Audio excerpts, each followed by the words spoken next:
How do we raise the bar and elevate our conversations? Let me count the ways. William Lane Craig is reviewing a blog from an atheist named Ricky, who has listed 10 things atheists should stop saying. Bill makes some good points, but then again, it is low bar Bill, so he also makes a few unwarranted presuppositions. And stick around to the end for an update on last week's Rapture. Let's have a chat.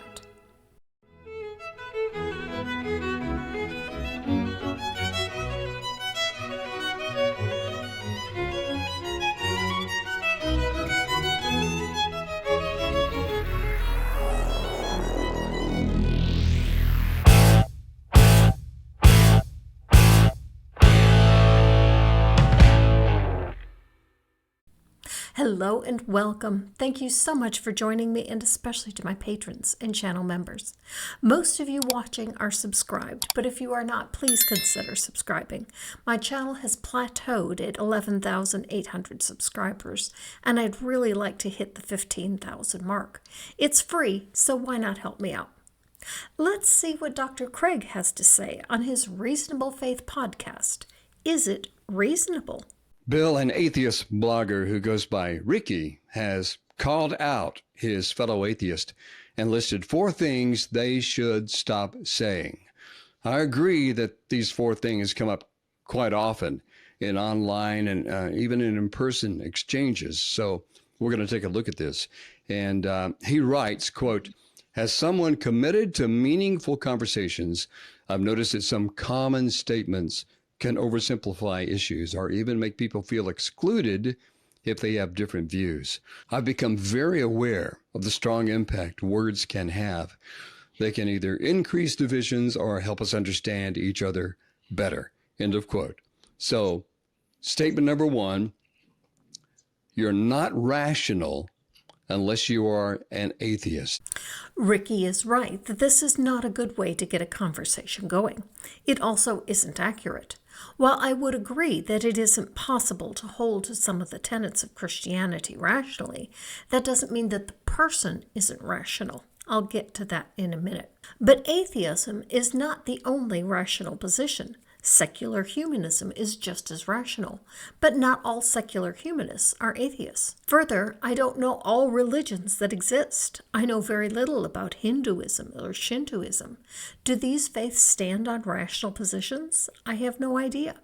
I do know that the gods of Hinduism are not real, but do the adherents think that their gods are real? I would imagine that, like any other religion, the beliefs of the people vary greatly. So I don't think you can label any person as irrational just for the religion that they identify with. They may hold to irrational beliefs, but that can only be known by further conversation and exploration of their ideas. Some of the basic tenets of Christianity are irrational. It is irrational for a loving being to create a person that he knows he will condemn to eternal conscious torture. However, not all Christians hold to the idea of a hell with eternal conscious torture. It is irrational for an omniscient, omnipotent being to want people to know him and simultaneously refuse to provide the information to a person as to what it is he wants that person to know. If you don't want someone to know something enough to act on that desire, you either have conflicting values, like when I want a mocha latte in the morning, but I won't go buy myself one because I know that I don't need the calories. I can make something close enough that only has 20% of the calories. Does God have conflicting values? Some Christians offer us free will as the conflicting value. But a God that can't even tell people who he is without violating free will has no business calling himself omnipotent, omniscient, or, for that matter, God. But is it irrational to hold to these conflicting ideas? Yes and no. As a believer, I didn't see the conflict for decades. It did finally dawn on me, not from anything anyone said, but I just figured it out for myself. But it took decades for me to realize it. If an atheist had told me I wasn't rational, that would not have been helpful. However, if someone, an atheist, a secular humanist, or even a progressive Christian, had pointed out to me that I held to conflicting positions, I would have been open to that conversation. but it would have needed to have been a gentle conversation where my interlocutor asked me my position, clarified my position, and then pointed out the inconsistency. Then give me some time to reflect on it. But calling me irrational would not have been helpful. He writes, I found that claiming to be more rational just because one identifies as an atheist is misleading. Being rational involves using logic and evidence across all beliefs, not just rejecting religious ideas. In my discussions, I avoid suggesting that being an atheist makes anyone better at reasoning. Which would be accurate. One of the most absurd things I heard on a TV show was on the Newlywed Game. How many decades will your husband say his mother has lived? 10 decades. 10 decades. Gentlemen, how many decades has your mother lived? Daryl, you have a troubled look on your face. What's the matter? Oh, I don't know what a decade is. 44th birthday, so she'd be Good. at 4 years a decade. She'd be 10 decades. 10 decades. A husband and wife were asked separately who was the better cook, the husband or the wife.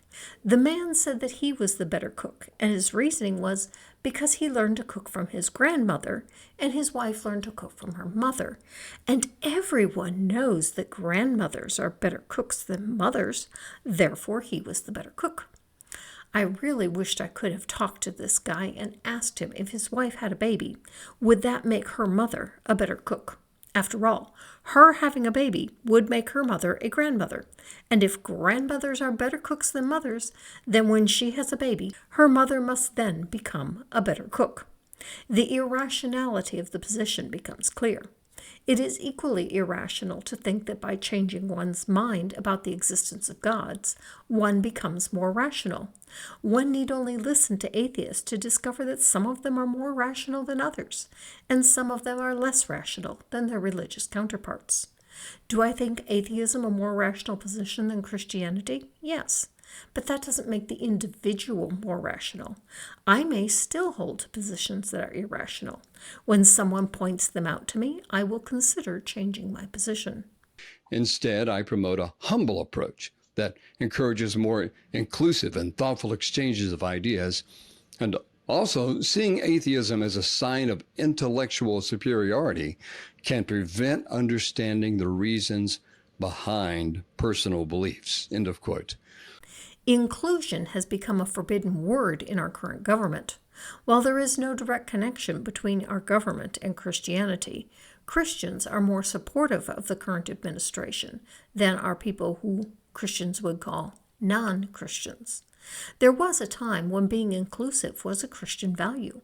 But when being inclusive came to mean accepting the LGBTQ community, the conservative churches changed their minds about inclusivity.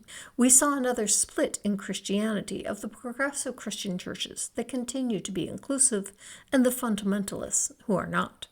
On which side of the fence will Bill fall? I doubt this will come up, but I definitely agree with Ricky that encouraging thoughtful exchanges of ideas is generally a good thing. But not always. When your interlocutor is a racist, homophobic, Islamophobic, etc., the time for inclusivity is over. Sometimes it's hard to tell where to draw the line. And Bill, I have to admit that when I was in high school, when I was 18 and 19, atheists have been very successful at making people think that atheists are smarter or more rational. Because I remember having to work on that in my own mind when I was young. It can be very intimidating. I had the same issue when I encountered Calvinism. It was presented to me as a deeper faith, a more profound faith, a more biblical position, and a position held by a number of intellectuals. I was encouraged to read Mark Noll. Have you ever read anything by Mark Noll? You need a dictionary at your side just to read it. I thought this was intellectualism, but it isn't. It's just a writing style that is snobbish, particularly when you choose an obscure word to express a mundane thought. There's no need for that. It doesn't make for good communication. But this is why I was caught up into Calvinism. By reading Grudem, Keller, Sproul, and Piper, I thought I was on the intellectual side, which was where I wanted to be. Too bad no one introduced me to Hitchens back then. Could I have seen through the pseudo-intellectualism of the leading Calvinists? I don't know. Yeah, I think that this claim on the part of your popular level atheist has just been exploded as patently false by the renaissance of Christian philosophy in our day. Renaissance of Christian philosophy? What renaissance of Christian philosophy? Surely he doesn't mean today when he says in our day, does he? I've seen bandied about that only 1% of philosophers today believe in God. The only data that I could find said it was just under 15% of philosophers, but that was from a survey from 1972. Bill clearly can't be referring to the current state of Christian philosophy. Maybe he means the days of Thomas Aquinas? But why say in our day? Where does he see a renaissance of Christian philosophy today, and who are these contemporary Christian philosophers? I'll give him Platinga. Are there any others? As well as the advance of Christians across the curriculum in our universities. I remember as a young philosopher hearing Alvin Plantinga once remark that the arguments against God that were offered by his secular colleagues were just not very good arguments. They were unimpressive. I can see that. Personally, I know of no persuasive arguments that would be convincing that there is no God. To ask one to prove that there is no God is to ask one to prove a negative. I also can't prove that Russell's teapot doesn't exist, but that doesn't mean that I believe that it does. There are no good arguments for either position. It comes down to what do you think should be the default position and why. Craig has a short on YouTube with what he considers the 6 best arguments for God. Listen to the reasons that he gives for acceptance of these arguments. In my experience, I think there are quite a number of different arguments for the existence of God. Let me just list some of them that I've defended in my work. One would be the contingency argument. That holds that God is the best explanation of why anything at all exists, rather than nothing. A second would be the Kalam cosmological argument, which argues that God is the best explanation for the origin of the universe at some time in the finite past. God brought the universe into being from nothing. A third argument would be the design argument, which holds that God is the best explanation for the remarkable fine-tuning of the initial conditions of the universe for intelligent life. Another argument would be the moral argument, that God is the best explanation for the existence of objective moral values and duties in the world. God is the best explanation, in his opinion. This isn't logic, it's opinion. He thinks God is the best explanation for why things are the way they are. Well, good for him. But that isn't a reason for anyone else to think the same. There is no logic in that at all. It's a mere statement of his opinion to which he is entitled. His next one differs in approach. I would also think that the ontological argument for God's existence is a sound argument, which argues that the very possibility of God's existence implies his actuality, and that therefore, if God is even possible, it follows that God exists. God must exist because it is possible for God to exist. Then his actuality is implied, therefore God must exist. This also isn't logical. I could say that dragons are possible. The possibility of dragons existing implies their actuality, therefore dragons exist. The problem lies in the possibility of a thing existing does not imply its actuality. When has that ever been the case? If it were, I could will things into existence by considering their possibility. And if this implication of actuality only applies to gods, does it apply to all gods or only to your God? It's special pleading. And finally, as I said, I think we can know that God exists through personally experiencing him as a kind of properly basic belief, in the same way that I know that the external world exists or that the past is real. I can know that God exists in that same sort of immediate, non-inferential way. In his final argument, it's personal experience. I have no personal experience with a God. Thus, I cannot use this method for believing in a God. Now, this is a short. One does not expect in-depth reasoning from a short, and Craig has books out that flesh out his reasoning for each of these if you want a more in-depth view of his positions. But my point is that none of them prove the existence of a God. Since neither side can prove their position, what is the more rational choice? Personally, I don't tend to believe in things that I have no reason to believe in. It's why I don't believe in ghosts, spirits, souls, fairies, or Bigfoot. All of these things are possible, but I have no reason to believe in any of them, so I don't. Give me a good reason to think it's true and I will consider it. Part of the problem with the Christian God is he is supposed to be actively wanting people to believe. Why then are there Christian philosophers or apologists at all? Is he not able to communicate clearly on his own? And if not, why not? If there is a God out there somewhere, it can't be the Christian God. Either that, or Christians have so misunderstood their God that they think he wants people to know him, but that isn't the case.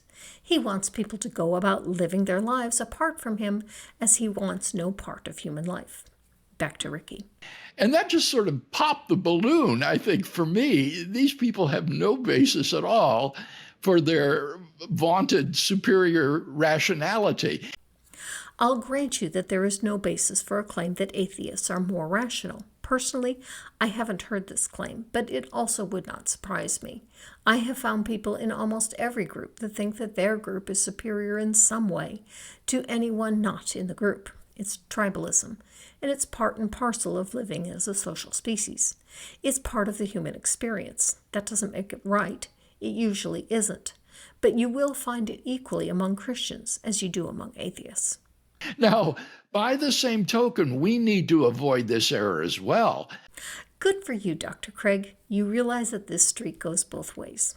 I think as Christians, we should not be denouncing atheists as irrational. It would be far better to simply suggest that we've got good reasons for what we believe in and make no pronouncement at all upon the rationality of the people with whom we're talking. Well said. What I have yet to hear is a good reason to believe that Craig's position is right. All I'm getting is he believes it, and in his opinion, it is right. I find hell to be the most irrational belief within Christianity. Now, I also realize that not all Christians believe in hell. Craig does, but it's not the traditional view. I don't think that hell is what is depicted in medieval paintings of torture racks and pincers and red-hot irons and things of that sort. It seems to me that the essence of hell is what Paul describes in 1 Thessalonians 1:5, where he says, "They shall suffer the punishment of exclusion from the presence of the Lord and from the glory of his might." And I think that is the anguish of hell. It is separation from God, from all that is good and beautiful and lovely, to be left with one's own crabbed and selfish heart forever. How is it selfish to not know something? If I don't know a God, how does that make me selfish? How is one deserving of punishment for ignorance? Worse, this God is allegedly not only aware of the ignorance of the unbeliever, he also knows what each person needs in order to believe, but gives that information to but a few. Worse yet, this God allegedly knew before the person existed that this would be the result, if he chose to make this person. If hell is really a punishment, is a form of agony, whether physical or otherwise, why would a loving being make a person he knows will end up in this position? Worse, why make the vast majority of your creation to end up in this position? Is that the best he can do? If so, why call him God? Here's the second phrase to be avoided. Quote, "We are all born atheists." Ricky writes, "I've noticed that using this phrase can limit meaningful discussion. It implies that any religious belief is a deviation from the norm, which might seem dismissive to those who hold these beliefs. Instead of treating this idea as an absolute truth, I prefer to explore how beliefs start.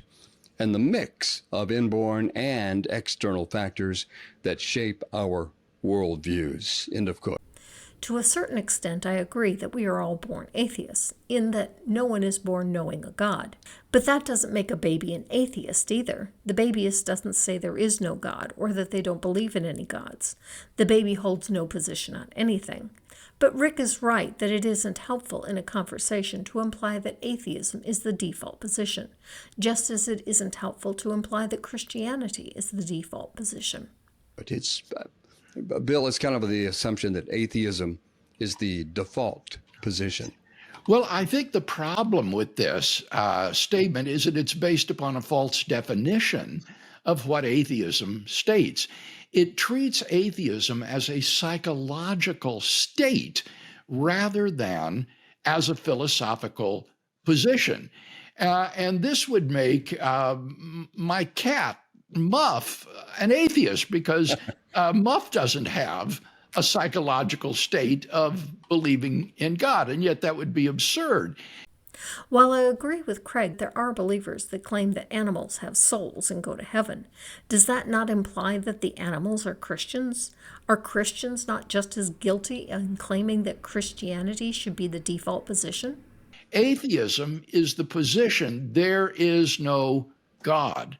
Sometimes, for some atheists, it's I don't believe in any gods, which Craig would call more of a psychological state than a philosophical position.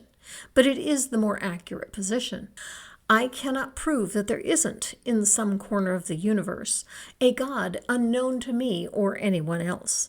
For that reason, I don't say that there is no God. I cannot know that. I can say that I don't believe in any gods.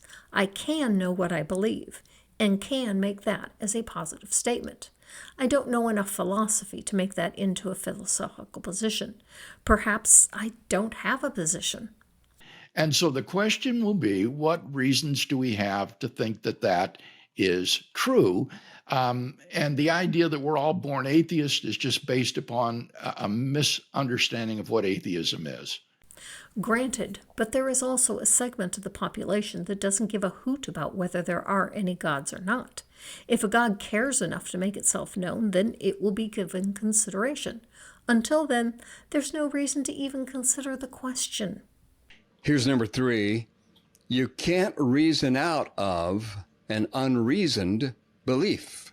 I don't know if anyone's saying that, but I am proof positive that it is false. I got into Christianity for primarily emotional reasons, but I reasoned my way out of Christianity. First, I reasoned my way into the divine hiddenness problem, causing me to pivot my Christianity of one God laying all his cards on the table at a person's death and offering them an informed choice about him.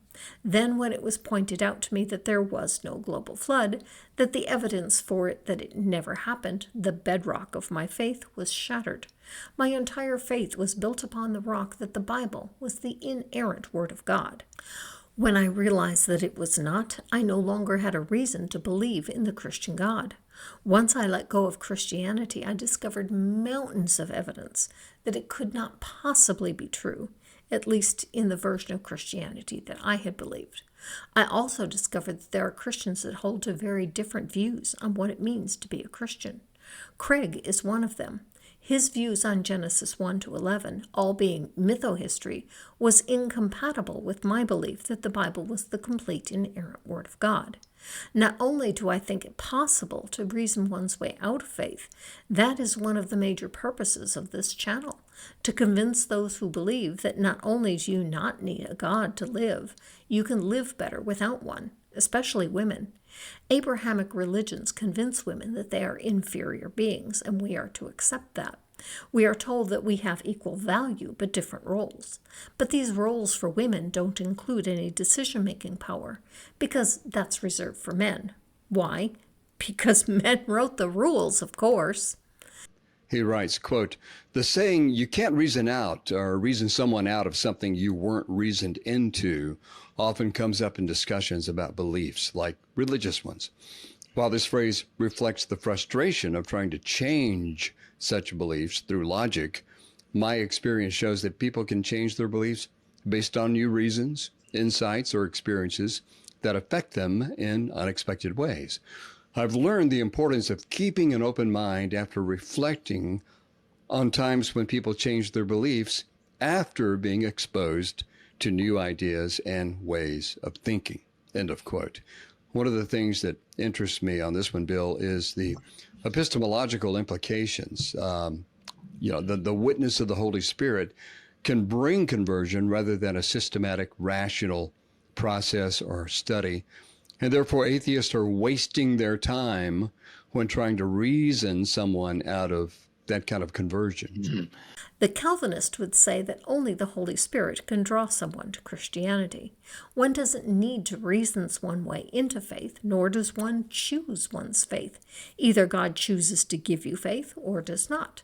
This also is a form of Christianity, so Ricky isn't wrong. Well, I think, Kevin, we all know that this statement is not true because Christians often lose their faith. We see this happen frequently, where in high school or college, Christians deconstruct, walk away from their faith. In fact, I would say that it is a lot easier to reason someone out of faith that is purely emotionally based rather than rationally grounded. Is there such a thing as a rationally grounded faith? Are these not contradictory terms? Reason is defined as the power of the mind to think, understand, and form judgments by a process of logic. Faith is strong belief in the doctrines of a religion based on spiritual conviction rather than proof. I'm not saying that one cannot have reasons for believing what one believes. Of course one does. But definitionally, if those beliefs are based on faith, they are not based on logic or reason. Your Bible says that faith is a gift of God. Gifts are not obtained by reason or logic. Whence cometh faith, Dr. Craig? Does one reason one's way into faith? You didn't. Why would you think that anyone else would? It's the person who does not hold his beliefs for rational reasons, but purely emotional reasons, that is the most susceptible to being argued out of those beliefs. Dr. Craig, while I understand that you have rational reasons for what you believe, when it comes to the bedrock of your faith, is it not based on emotion? In your short on your 6 best arguments for God, in 4 of the 6, your conclusion is that God is the best explanation for the evidence of various things. God is the best explanation of why anything at all exists. That God is the best explanation for the origin of the universe. That God is the best explanation for the remarkable fine-tuning of the initial conditions of the universe. That God is the best explanation for the existence of objective moral values and duties. Each of these amounts to, I don't know why blank exists, therefore God. This isn't logic. This isn't reasoning. This is assigning a magical being to explain what has not been explained otherwise to your satisfaction. Yet despite all of these, none of them is the reason that you believe. You believe based on your personal experience. As a non-Christian teenager, I felt deeply the despair and the blackness of a life that was doomed to end in death. The idea that someday I would die and cease to exist just seemed incomprehensible to me. It was a terror that I didn't even want to think about. And as a result, my life felt meaningless. And what happened to me was my junior year in high school, I sat behind a girl in my German class who was a radiant Christian. And she shared her faith with me and said that Jesus wanted to live in my heart. And I said to her, why would he want to do a thing like that? And she said, because he loves you, Bill. And that just overwhelmed me to think that the God of the universe could love me, Bill Craig, that worm down there on that speck of dust called planet Earth. I just couldn't take it in. And to make a long story short, after about 6 months of the most intense soul searching I've ever been through, I just came to the end of my rope and cried out to God and felt this tremendous infusion of joy as the Spirit of God came into my life. Oh, wait. What was that about feelings? Well, I agree that just because something makes you feel better doesn't imply that it's true. Perfect. Personal experience is not reason or logic.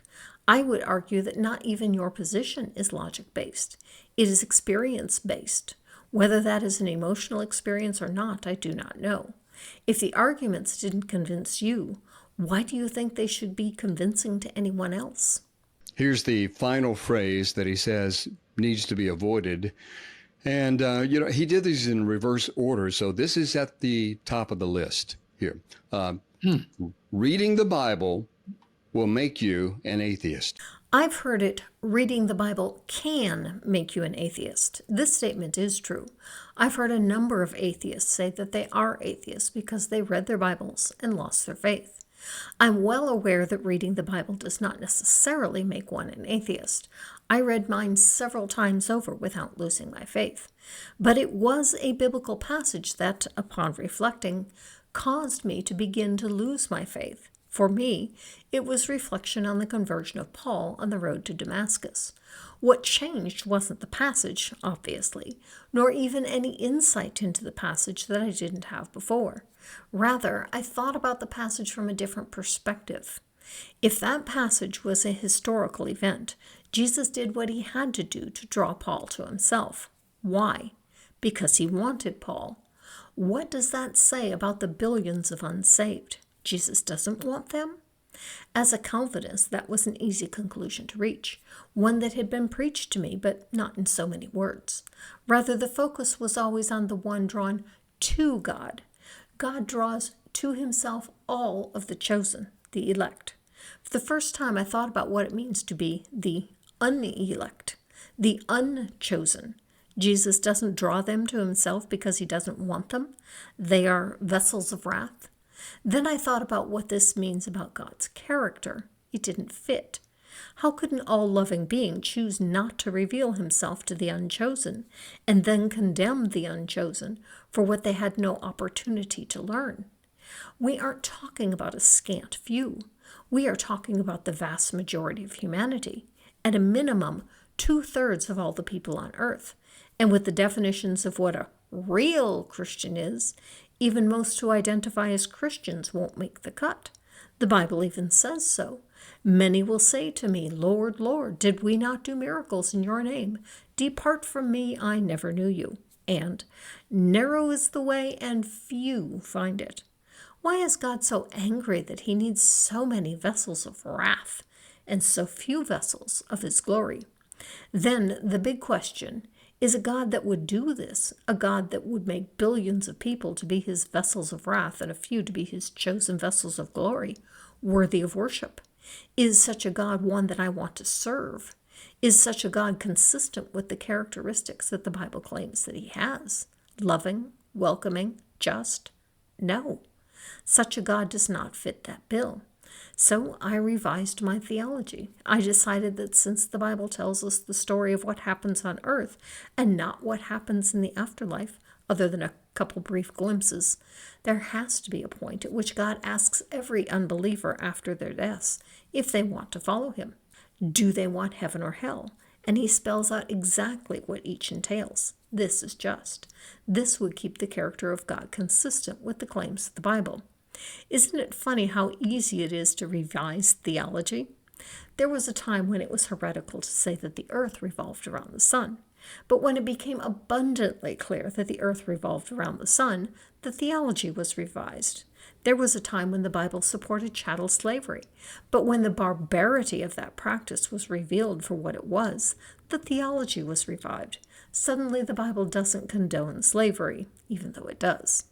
Women were considered to be lesser beings, a helper for the real people, the men, the vessel for bearing the offspring of men. But when the Enlightenment came and the sexual revolution, suddenly women were of equal value to God as men. The theology was revised.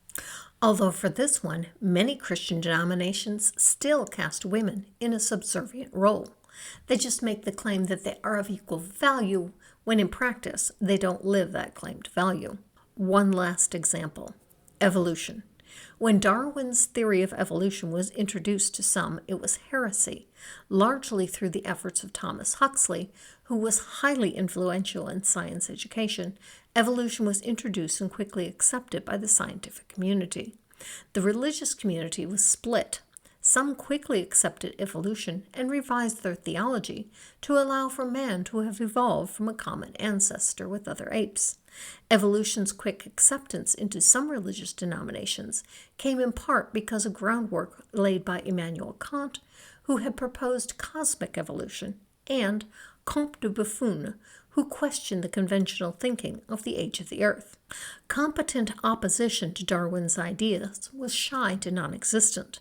Church leaders were split between actively supporting him and calling him a heretic. The result was some revising their theology and others digging in their heels. If there is a God that cares about what people believe, then why is it so easy to revise the theology? Where is there any supernatural influence on what is Christianity? There is so much diversity of Christian theology that when I have a conversation with a Christian, the first thing I do is ask what they believe. There is no point in arguing that hell is unjust to a Christian who doesn't believe in hell. There is no point in arguing that the Bible condones slavery to a Christian that doesn't believe in the inerrancy of the Bible. The question becomes, what even is Christianity? I recently saw a student ask Frank Turek that question. However, the student also narrowed the question to ask if Calvinists qualify as Christians. Frank took the easy question and sidestepped the difficult one of at what point does a belief no longer qualify as Christian. This would make for a great panel discussion.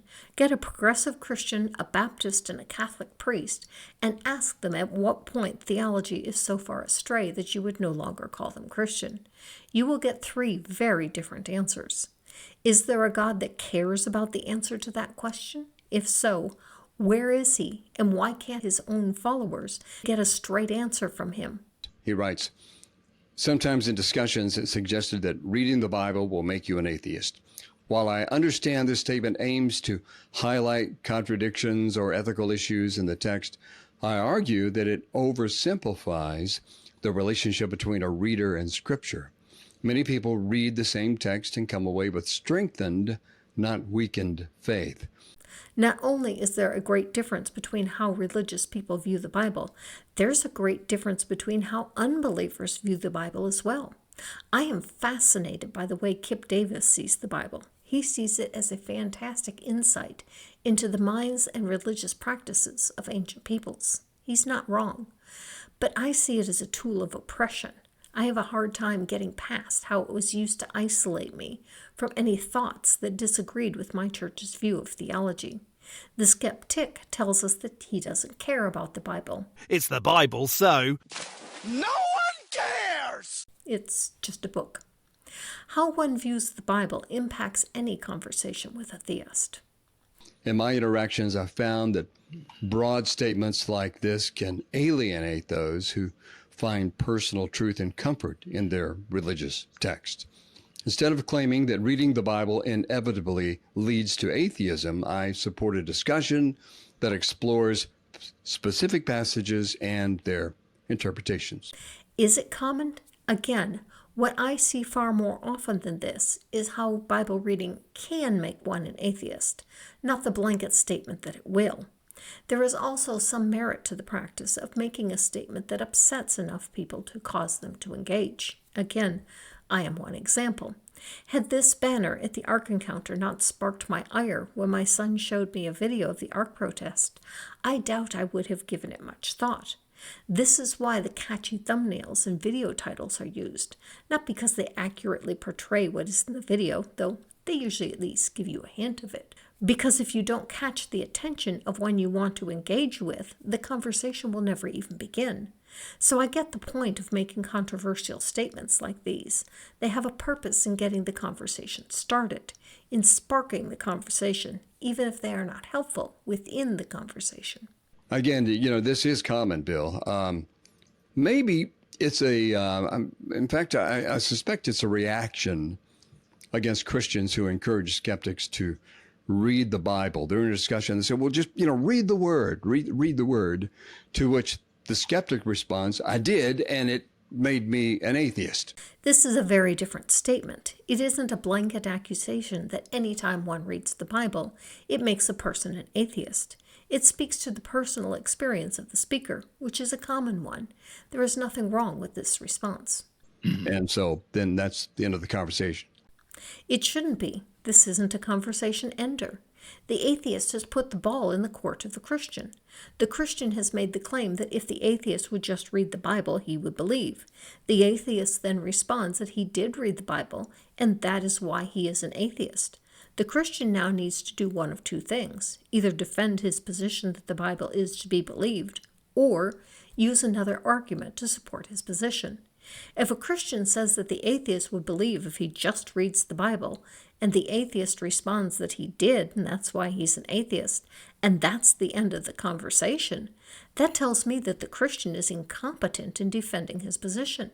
His answer to the atheist is on par with, "Go Google it." The problem isn't the response from the atheist, it's the inability of the Christian to bring anything to the table in support of his position.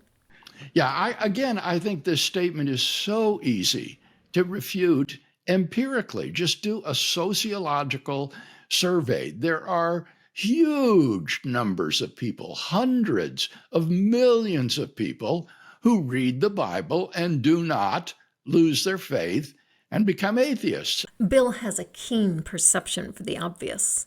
Will he address the scenario his host proposed, the far more likely use of a similar phrase, or will he pull a Frank Turek and sidestep the real issue to focus on the easy one? Moreover, many of them are brilliant philosophers, scientists, historians, and scholars in other fields. So this statement, again, is just patently false. You know, I can think of a lot more phrases. He sidesteps the real issue. He addresses neither the problem with a conversation ending because an atheist says he has read the Bible and wasn't convinced to believe, nor the possibility that the statement was made not for veracity, but to spark a conversation. Good job, Bill. You cleared the bar of addressing only the obvious, sidestepping any real issues that would require any thought on your part. Here's some oldies but goodies we've talked about before. Let me throw them at you again. They're not as popular, at least anecdotally when I look, as they once were. So perhaps there's some progress being made in addressing them. But two that come to the top of my head are Sky Daddy, referring God to God as a Sky Daddy or the Sky Buddy or the invisible man in the sky. And the second one is we're all atheists about most gods. I just believe in one less God than you do. Is God in the sky? The Bible certainly points that way, particularly with the ascension. But that is a serious question that I ask Christians. Where is heaven? Is it in another universe? Is it in a physical place? If it's a physical place, it has to occupy physical space. If not in our universe, then in another. If it's not a physical place, how could Jesus' physical body go there? How can your physical body go there at the rapture? The second one, I agree, isn't of much value, but neither of these made the blog. Is the point now to point out that atheists sometimes make bad arguments? I'll readily admit that they do. I've made a few myself. Pointing out our foibles has merit. It sharpens our conversations. Glad to see that you see merit in pointing out the foibles of atheists. It means that you should have no qualms about atheists pointing out the foibles of Christians. And so you've addressed these before, but go ahead and put them to rest if you would like. Well, the first characterization of God is just based on ignorance of the concept of God. The concept of God is not of a finite, humanoid being in the sky, but rather of a necessary, self-existent, timeless, spaceless, perfectly good creator of all finite reality. If God is timeless and spaceless, can he act within time and space? How can a being that is not in our time and space act within our time and space? To which I think Bill would argue that God transcends time and space. He is both in it and outside of it, at which point, haven't you reached pantheism? If God is in everything and everything is in God, is that not pantheism? And it's not until you grasp that full-orbed concept of God that you're really prepared to talk about whether or not such a being exists. And if I can't, what then? I seriously doubt that a 10-year-old that comes forward in an altar call and gives her life to Jesus and gets baptized has such a concept. If she lacks such a concept and isn't even ready to discuss if such a being exists, why are churches accepting that young people are in Christ and ready to be baptized in the church? If such people aren't ready to talk about whether or not such a being exists, why do you accept that ordinary people who have no such concept can worship this God that they do not understand and are what you would call fellow believers? Is belief in God exclusive to the philosopher? Is God only for the intellectual? Is God only for those who have this secret knowledge? Now we've moved from pantheism to Gnosticism. Now, the claim that we're all atheists about most gods, I just believe in one less God than you do, is again a false definition of atheism. Atheism is the proposition that there are no gods. No, sir, there are some atheists that take that position, but the majority position of atheists is that I am not convinced that there is a God. There is a major difference. The position that there are no gods is the positive statement that one knows that there is no God. Because this statement is impossible to support, most atheists take the position that I am not convinced that there are any gods, or I see insufficient evidence for the existence of any gods. These positions are supportable. And so it's not true that a monotheist who believes in one God is an atheist. He believes that there is a God, and that is different from the atheistic proposition that there are no gods. Once again, Bill has a keen sense of the obvious. As we wrap it up, Bill, here are Ricky's final thoughts. He says, quote, I've learned that the phrases we choose in our discussions can greatly influence the quality of our interactions. In my ongoing journey of engaging with different beliefs and ideologies, I've discovered that promoting thoughtful, nuanced exchanges proves more fulfilling and constructive than adhering to catchy yet divisive slogans. End of quote. I like his attitude, Bill. Yep. He certainly has emphasized a more humble approach when dialoguing with others. Absolutely, and an approach that we ourselves as Christians should adopt. I couldn't agree more. How many Christians have I spoken to that know that they are right, and no fact, no contradiction of their position, no fallacy, nothing will convince them that they could be wrong about anything. And yet, they also can change this unshakable theology whenever necessary. But these ideas are more far-reaching than merely conversations between theists and atheists.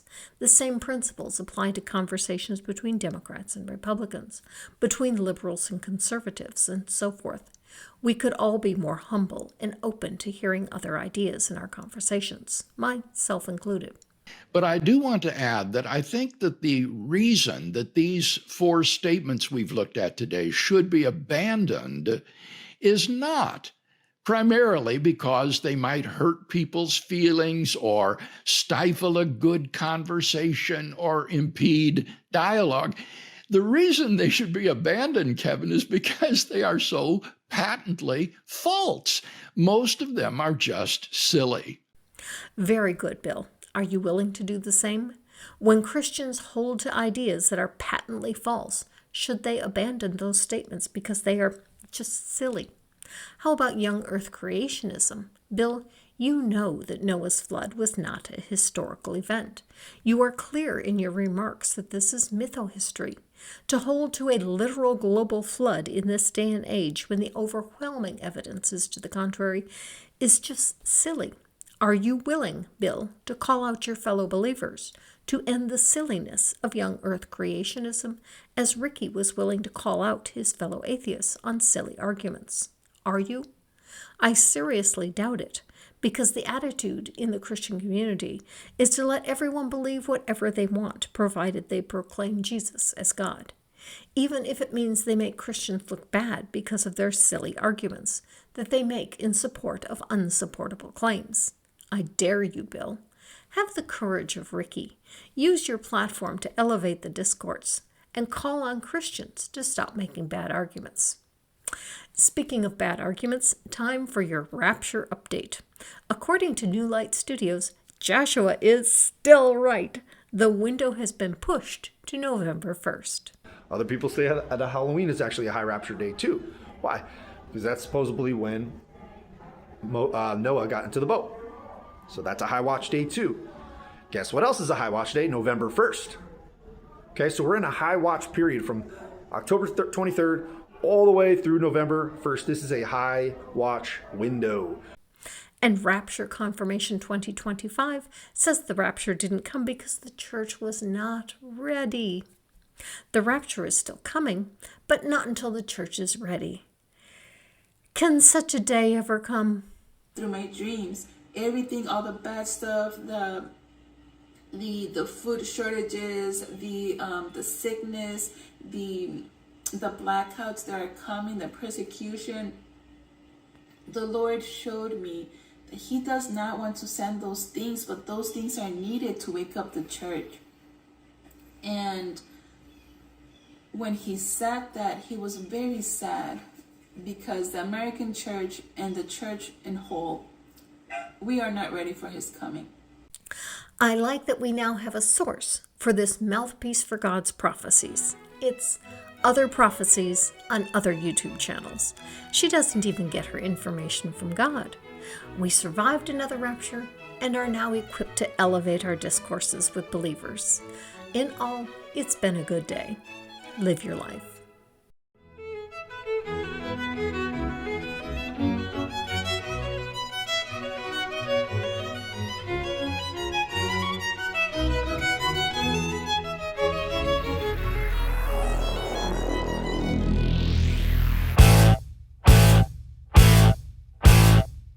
This week, a fresh, hot granny chocolate chip cookie goes to the Kenneth of Oz. Thank you, Kenneth. But a God that can't even tell people who He is without violating free will has no business calling Himself omnipotent.